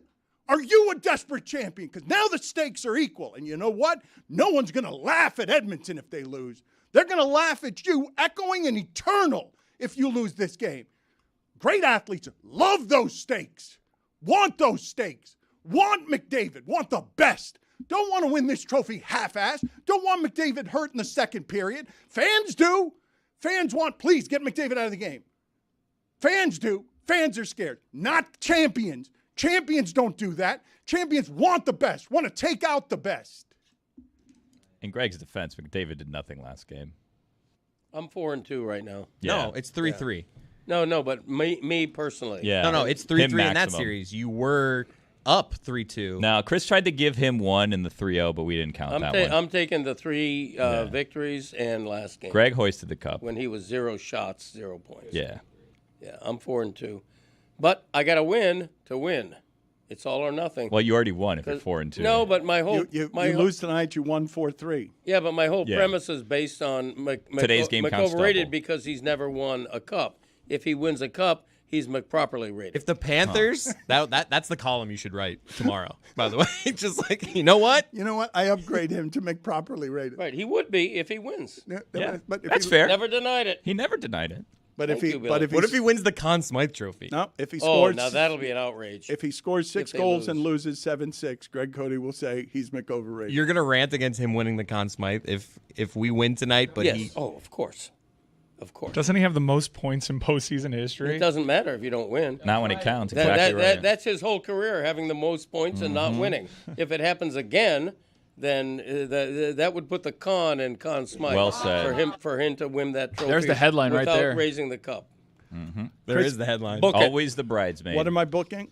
What am I The fact booking? that would put the Conn in Conn Smythe if he wins that trophy without So I'm raising going the to my cup. bookie and I'm telling him book this. Yes. Wait, so what? He's booking my outrage. It's Right. book this. Yes. Connor. Or bank it. Go to your teller. Exactly right. So he put the con in Connor too, right? He'd be putting the con in Conn Smythe and the con in. Now Le Batard said You that. said that, me. not Greg. Don't do this thing where now this gets attributed to Greg and he gets unfairly Dan Le judged. Batard just called Conor McGregor He called Con. him exactly. In right. Dan's defense, he I was didn't trying do to it. put those words in your mouth. broken I know pinky he out. was, and my lips were sealed that time.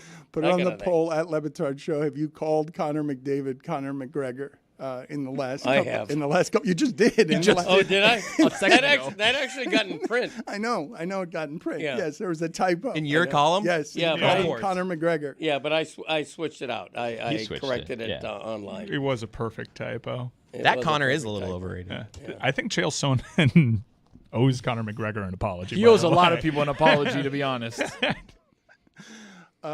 So Connor Mick properly rated is what's on stake at stake tonight. Yes. If he raises the cup, he all of a sudden has lived up to the ridiculous expectations, and he would be McProperly rated. I can't keep anything in my stomach right now. I have to go poop. I know it's. I have to go poop again. Okay, it's a few hours away, and it's how everybody's stomach is. That's here the show, in right? South We wrapped? Florida.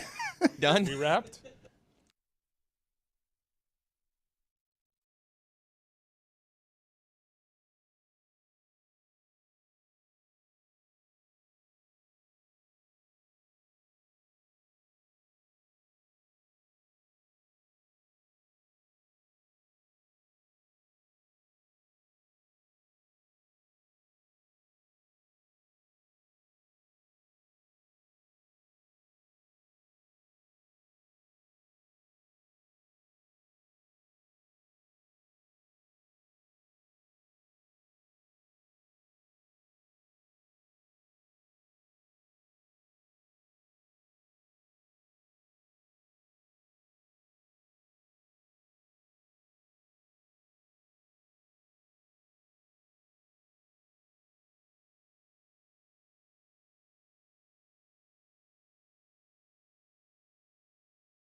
Mike Ryan's stomach is genuinely upset, and that's just getting started. Greg Cody's rage is genuinely upset, and that seems to just be getting started. Emotions here are they are antsy. They are troubled. Billy, I see the smirk on your face. Vibes are good today. Billy, I feel like you're secretly rooting for the Panthers to lose. No, why? I'm a Panthers fan. Yes, I know. I'm from South Florida. Yes, publicly. Go Ice Cats. You like FIU's Panthers? Pause up. That's right. Tony has a bone to pick with FIU. We can get to that later. We're at a standoff at me and FIU. What happened? Be careful. Dan. Don't mess things up for me. Dan Le Batard. Me, if you can think of this as an old Western, right? FIU standing outside in the middle of that like long hallway, right? Tumbleweed. I'm there. Is it a classroom? Is it a classroom? It's not hallway? a classroom. No. It's like the dirt road where the in the middle of town. Since it's Miami, the tumbleweed is just the Flanagan's tumbleweed onion. It's thing just a going big by. bale of Coke. So I kick open the door, right? I step out of the Wait, saloon. are you inside or outside? I'm inside, but I'm kicking the Got door it. of the saloon. That way. Generally, we kick into a room. No, he's kicking out because we he knows rarely there's a kick out. standoff. Saloon doors The are. bat they- But They usually go it's, both- it's they go usually both the ways. sheriff They go entering both- the no, but they saloon. go both No, ways. I They know, go but both it's ways. rarely Right. you get the out. Yeah, but you Remember can't get it coming Remember in. when saloon doors were a fixture in homes, usually into the kitchen? Greg, you remember Yes, that? I do. I miss those days. I like those. A simpler time. Yeah. It gave just enough privacy. Let me ask you, did any of you guys have in your grandparents' home when you were young, instead of a door, just like beads that came down Oh, yeah. from the top Yeah. of Bead the door? doorway? That would just it would create distance between the two rooms. Was that a Hispanic thing, or was that what was that? Was that unique I don't to think so. anybody's I childhood? think the Brady's had that. That's associated with shag carpeting. Yeah. So you it's know. a '70s Yeah, thing. it's a sort of 70s it's a thing. hippie thing. Or that Whoopi Goldberg and Ghost. Yes. When I bought my house, I had to take one of those down. Sad day. Didn't want to get rid of it. Had to. I associate it with Hispanic, though. It's not Hispanic. Well, It's that's not- because they're in Miami. Yeah, Jim Martz had beads in his house. God Kick rest open the his saloon soul. door. Psh. I walk out there. I'm in my Western garb. I'm kind of doing this walk right here. It's FIU. The entire FIU is just right in front of me. We got the picture. You've painted it. We're at a standoff right now. Is it a building you're up against, or like the president? It's the president. It's Jessup. all of the Uh-oh, workers. careful. It's He's everybody. A nice man. The IT department mostly. But I'm standing there, both hands next to my holsters. We got it. You're facing off. Hold on, he's FIU. painting a picture. Painting a picture, Painting guys. a picture More here. clearly painted. Speaking well, of- It's I'm like a an bit oil confused. painting. It goes slowly. Speaking of beads, incidentally, and I want to get back to this, Joe Mazzulla prays with rosary beads that are made out of the actual parquet floor in Boston. Continue. Speaking of beads, that guy in New Orleans probably had some around his neck. Greg Cody? He had some Not all- Greg. He had not some Greg. all over the place. Be clear. Anyways, so I'm looking at the IT department. They send What? me an email. What? They sent me an email saying, we're deleting your account. Yeah, gotta be careful. June 25th, your email account with us will no longer be valid. We will be deleting it. You haven't used it? Because you I've haven't been using it like a mother. So why? Why are they doing that? I don't know. I don't know, much but use, that's the issue. overuse. That's the standoff. How is it that I'm using your domain's edu? Like, hey, I'm a proud graduate of the school. I'm emailing people. I'm doing business. I'm shaking hands, kissing babies, doing all this stuff with FIU edu as my domain address. And now you want to take it away from me? I've got Papa John's there. I've got Panera there. Yeah. I've probably got Domino's there. I got McDonald's app. I've got Uber. I've got all my different apps into that one thing. Who do So- you have to call to get this? You can't. I told him this happened to me. This happened to Billy. I actually got locked out, and every account that I signed up for I have like apps. Like I have this gas app, this Upside app that I've used Great where I app. go and I scan it and you get 10 cents off, right? But you don't really get 10 cents off. You pay the full amount, but then they credit you the 10 cents per gallon, right? So if your car's 16-gallon tank, that's $1.60 you get back. It lives in this app until you cash out.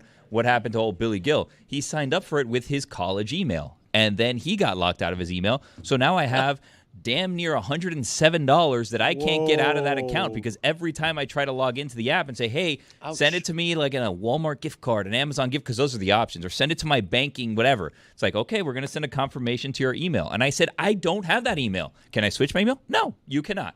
So I'm stuck. I'm out like $107.28 that are just sitting in that app. And I'm telling Tony, you better start unloading those emails right now. You need to start switching when you can, because They're not playing around. When they switch email servers, it's gone. You have Can't like we 12 rattle hours their to change. cages at all? Can't we rattle the cage, but that's on yeah. Saturdays. That's on Saturdays. Sometimes in the fall. Tuesdays now because of the situation that they're in. I know a good law Wednesdays. firm if you guys need one. I may need one because it might be Calliope v. FIU. Here's my question that I want to know, and I'm a proud Panther. Sometimes, I'll call some games for them. I try to do my part. You're wearing right I now. try to- You're wearing Oh, I how am. I much didn't even notice Panthers that. gear are you wearing? That right you now? can see just a hoodie.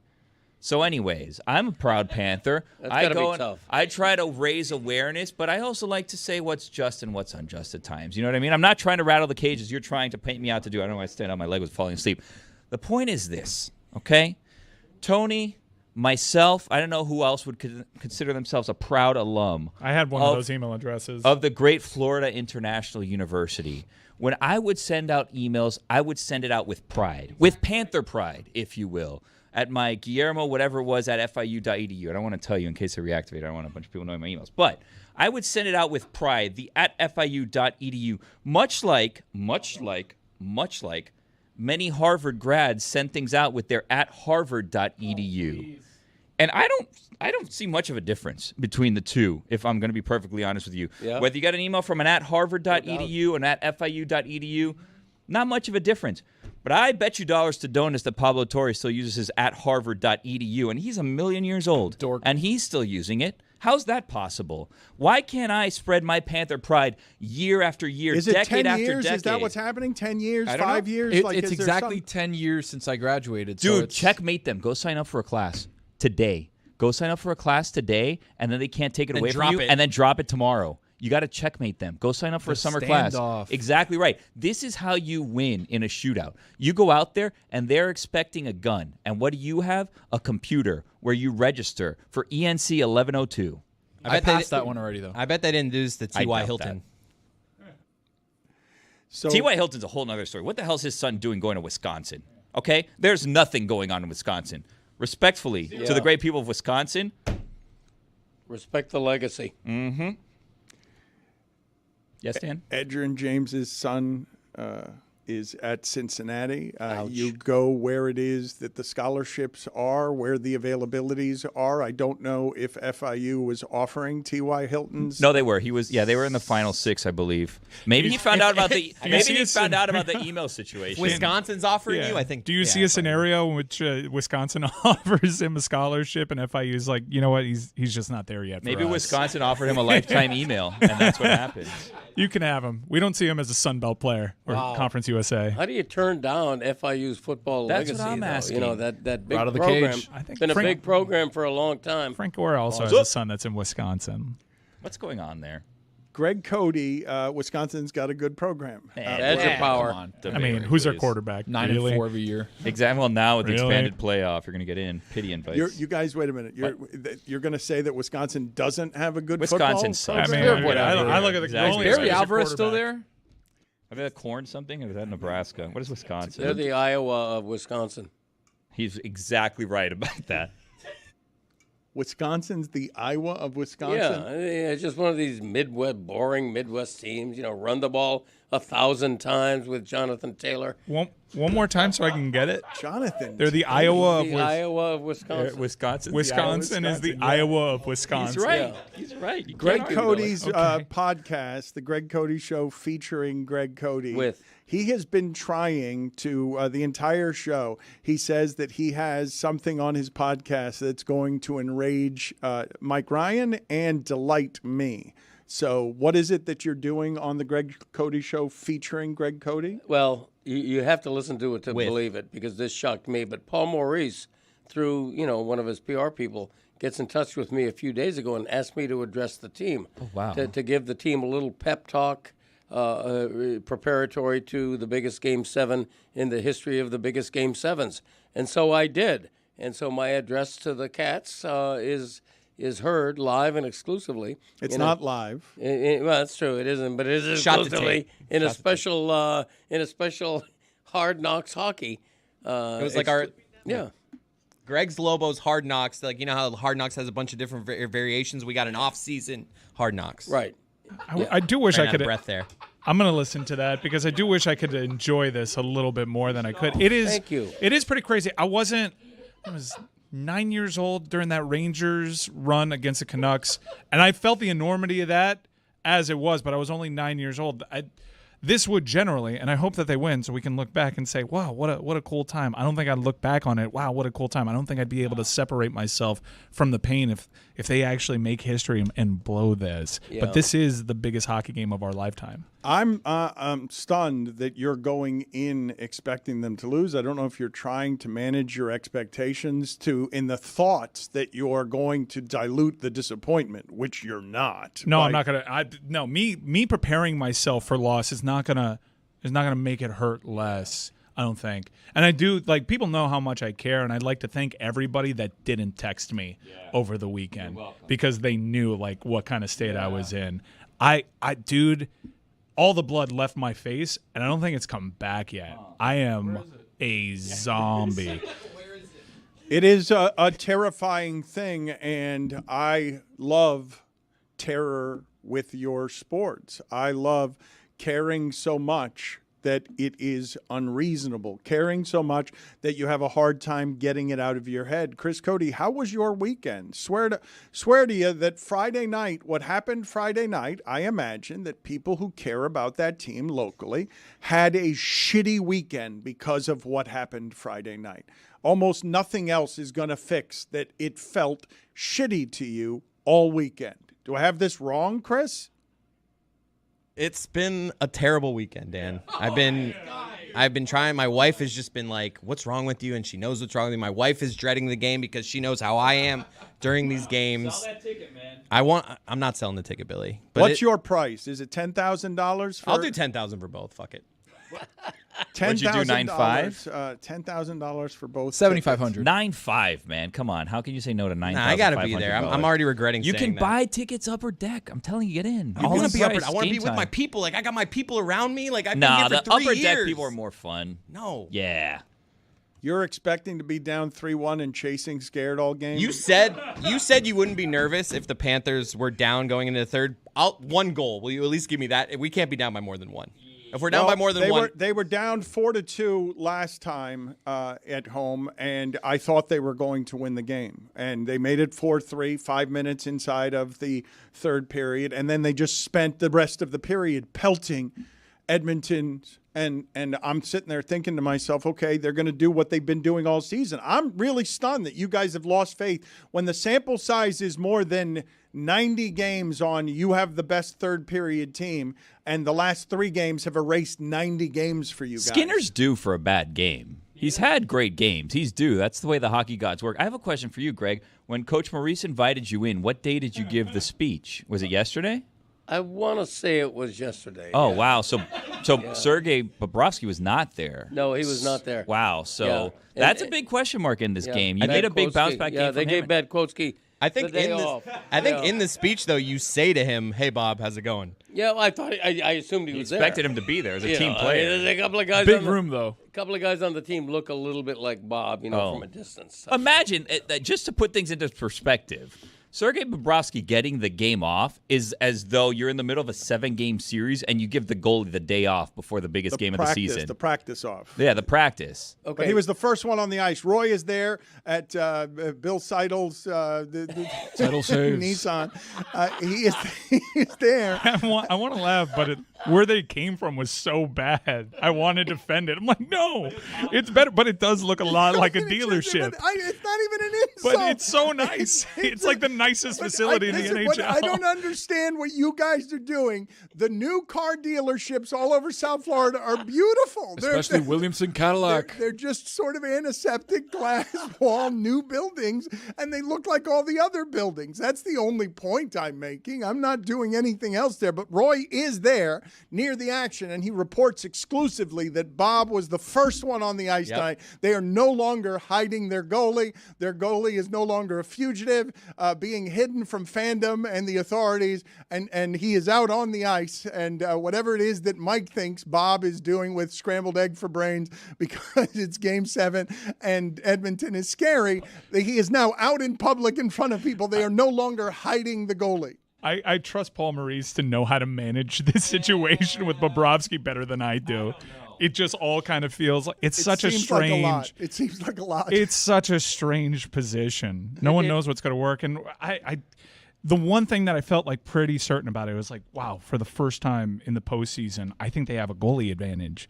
And Stuart Skinner, who's been pulled at points I think at one point he had the worst save percentage for a goalie that had been that far in postseason history. And for whatever reason, games 4 through 7, he's been lights out. And Bob, who hasn't had many games in the Stanley Cup, his Stanley Cup stats are really bad. And that's with having 2 like dynamite remember for all time games. Yeah, I feel like them giving Bob a day of rest smelled like a little bit of a desperation to me. All of the line tweaking that Paul's been doing the past week, it just feels a little bit desperate. Maybe it should. Maybe desperation is required. But when all of a sudden you're giving Bob a day off, it just felt a little. I like desperate. Let's. How about we just make it all maximum desperate? Everyone's maximum desperate. We've got maximum of all of the motivation, effort. There's no bulletin board material. Anybody can say whatever they want. We're all ratcheted up to the place where this is the maximum of all of it. This is the thing that everybody's been dreaming about. Panther fans for 30 years. These guys play for the Panthers their entire lives. They've been dreaming about being in this scenario, scoring this goal since they thought about being hockey players for a living. There was one person that was reaching out to me a lot. And thankfully, I think they finally got the message yesterday and they left me alone. It was David Sampson, who genuinely does this. He wants to see how I'm doing. He called me worried that you were suicidal. What? I think that's it. No, we're not joking about that. No, I'm totally fine. He thought you went dark. I was Chat GPTing nihilist responses, which might have been why he was scared. Yeah, Chris has access to the group chat where I was not in a good place, but no, not making light of it. I was fine, but I think he kind of offered me a ticket to Game 7. What? Take it. I said no. I don't, because no matter what happens tonight, and I like David. This is not a shot at David. I just want to experience it next to my wife. She's been there with me for like this ride. I'd say for one game in New York that I went to with Chris. I just want to be, no matter what, if this is going to be the extreme highs or the extreme lows, I want to be with my wife. So I turned down what I think was an offer for a ticket. I wasn't exactly sure because I didn't even want to consider it all that much. It was an offer for a ticket, and he called me worried that you were in an incredibly dark place and if I had checked on you. No, I think because you knew not to text me, which I appreciate. Really, I do. I'm really, really shook by this. I told you on Friday, that was no bullshit. That was a legit part of Mike right there. I want this title more than I've ever wanted any pro sports title because the actual connection. There's not a lot of connection points this market has to it. I went to a job fair when I was in high school. The Panthers were the only organization that hit me back. I met with every single team. I was I ruined my eyesight putting the white pages into Excel. I was there. I saw so many of my friends lose their jobs. I didn't even get a hockey season when I was over there interning. And all of that was built from the 1996 Cup run that made me a fan seemingly for life until Michael Yormark kind of beat it out of me in ways that David Sampson kind of beat out baseball fandom. And I got it back. I finally got it back. I finally had a team that I could identify with. I love Matthew Tkachuk. Like, he's part of my own family. These runs, there's nothing like a deep cup run.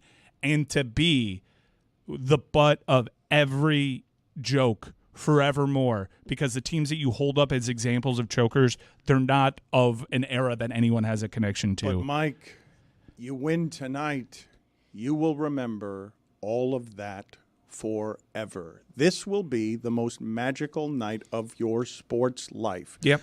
If you win it, because of how vulnerable you are. You're in front of the audience, which is growing in legion in front of us today because everybody wants to taste these tears.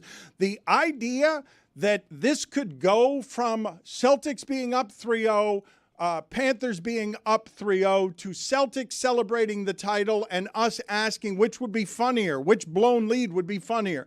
And now only one group is left after that parade with 1 million people in the fights that have been in both sports, hockey and basketball, Miami and Boston for 5 years in basketball, for 2 years in hockey. The idea that everyone can turn around and laugh at you and know that you're exposed on vulnerability. You can laugh at everybody at the end of tonight in a Game 7 that you have at home, that if you win or lose it, you're going to remember it forever, but it'll be the most fulfilling thing you've ever felt if you win? I think I'd feel relief first and foremost from it. And you've always maintained it, and I've always bucked against it. Look, I would have preferred this thing be over in 4. But what you remember from these championships, you remember that Thunder series? The Heat lost the first game, and then they won in 5. Yeah. And what we remember in terms of the pit in our stomach sphere, it's always that LeBron image. Yep. That's the lasting image from that title. You remember the details about Game 6 and Ray Allen. You don't remember the details about Game 7. Maybe you know that Wade and LeBron did I know Bosh scoring. didn't do shit. I know Bosh had a big didn't. elbow jumper, by the way. LeBron elbow jumper. Yeah, the LeBron Big elbow jumper. I know Bosh didn't do stuff. Battier recalibrated his three-point shooting. I remember the details. You remember that Game 6 and Game 7 because of the fear that you had in Game 6. You remember the other final, the one that was a house money final for the Miami Heat, more because you didn't really fear the Oklahoma City Thunder. That stuff does form and fortify these championships to the point that it means more. If you fear, and the Panthers have had a relatively charmed postseason, if you have the fear that everything is over, then yeah, that gets made, and all of that crashed on top of me Friday. Yep. Friday night, Chris Cody was at the hockey bar. I had all my friends. I was so amped and I was so primed. And I told you, I thought I could guarantee that the Panthers would have a good effort. They didn't play well. Their effort wasn't there. And now all these ghosts I'm seeing there, and I was haunted, dude. I was haunted. I was pale. People kept trying to console me. Chris, you tried to console me. I wasn't moving. Yep. Yeah. I was despondent too. I mean, I didn't want to talk to anybody. Yeah. You know, it's funny that you mentioned that, because I got a text sometime on Saturday, and I thought everybody just left the bar in the same way that I did, which was I called my Uber, I put my head down. I even said an Uber, like the pickup was at another person's house. I was just like a zombie. And then I caught wind of how difficult this was for you and how hard you took this loss. This is video from moments after the Florida Panthers lost Game 6. Here is Chris Cody. You could almost see the tears in his eyes at 11. At 11 nightclub. Come on. Just really. What is happening here? They have a huge wall graphic that says, "Welcome to Dan Le Batard Show." Look at Chris Cody. He is so sad. Look at that. He is a broken man. Jesus, Greg. Oh, that's your son. Look, Greg. when Izzy Gutierrez offers you a free entry, what are you going to do? What are you going to say? No? Look at Chris Cody, not broken at all at the end of Friday's game. Look at the smile on his face. Look at how pleased he is with everything happening in his life. He's trying to describe how Connor McDavid is moving across the blue line. He is being misunderstood right now. He is not in a good place right there. He just turned to the vice of Miami nightlife. He looks so sad that the Panthers lost. You can barely make out his eyes. Greg, they're so red and watery. Where are you as you have to get out of here? You've asked to be let go because this has been a couple of years of crazy deadline work for you. Last year was unprecedented. 2 8 seeds get to the final in both sports and beat 1 seeds. They do things that you weren't expecting, and you were exhausted by the end of last playoffs. These have been easier because the Heat have not been having dueling games, but you seem just as exhausted. I'm a little mentally exhausted more than physically. I'm ready for it to be over. But what you all said, the joy of winning tonight is pretty obvious. What's brutal about the opposite is that if the Panthers lose tonight, there's no way to rationalize it. There's no way to see a silver lining. It's going to be nothing but eternal dejection. It's an epic loss. You're not even allowed to say, well, 2 finals in a row is pretty good. There's going to be none of that if they lose this game. There should be. There should be. Oh, I'm going to say there should be. Perspective. No. Perspective is going to be trampled tonight if they lose, and that's sad.